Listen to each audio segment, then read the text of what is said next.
My in-laws demand that we honor their tradition and name our son the name that traumatized our family. Now they are out of our lives and can't see my baby. Myself and my fiancé have a 2-month-old son. We are overjoyed at being parents, but most of my in-laws are refusing to even see our baby because of a decision we made concerning his name. My in-laws have a tradition of giving the firstborn son of every generation the same name. Let's say it's Peter. This has been going on for about 7 generations already, and they're very serious about it. My fiancé's eldest cousin was the latest person to get named Peter. Every one of his cousins has only had daughters so far, so our baby is the first son of his generation and consequently should get the name. I have no problem with the name Peter, and would have been okay with naming my son that. Unfortunately, that was also the name of my uncle, who died before I was born. I won't get into details, but it was tragic and traumatizing for my family. My father never got over losing his younger brother. My grandmother asked the family not to name any of our future children Peter during her lifetime. My mother-in-law and father-in-law knew about this promise, and at first seemed to not only be okay with us avoiding the name Peter but also supportive of the one we chose. However, my grandmother sadly passed away when I was 7 months pregnant.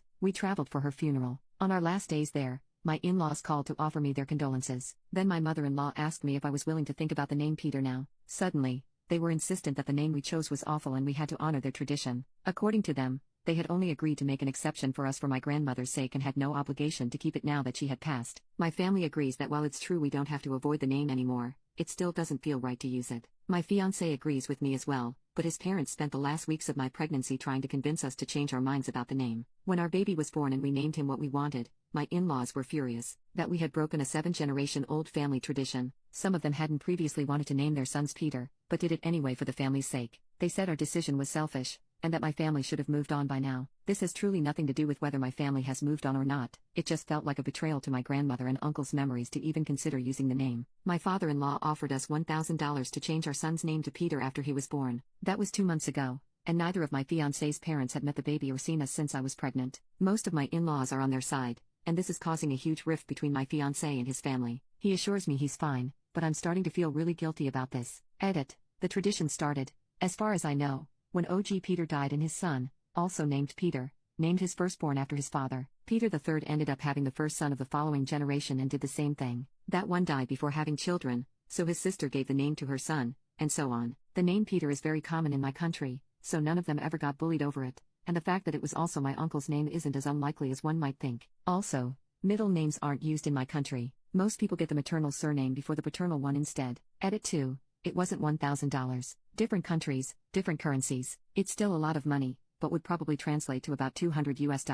Update post. A bit over 1 month later, about a week after my post, my fiancé's parents contacted us. They apologized for their behavior and begged me to meet my son. They said they were ready to leave the naming debacle behind and truly wanted to be involved in their grandson's life. We were skeptical but invited them over to meet the baby. The visit went well. They began coming over almost every day during the next 3 weeks. I noticed neither of them ever called my son by his name, but I didn't point it out. For the first time in months, things seemed good between my fiancé and his parents. One day, my fiancé was helping my father-in-law with something at our place, so my mother-in-law and I went to the park with my baby. Sometime later, I had to go to the bathroom, so I left him in the stroller with her. When I got back, she was sitting on a park bench, chatting with a woman who was cooing over my son. I went over there and introduced myself as, son's name S mom, and she said, I thought his name was Peter. I didn't say a word, and neither did my mother-in-law. She followed me to the car and we went back to my apartment. On the way there, I texted my fiancé about what had happened. The moment we got there, he kicked both his parents out of our place. He'd read my texts and confronted his father.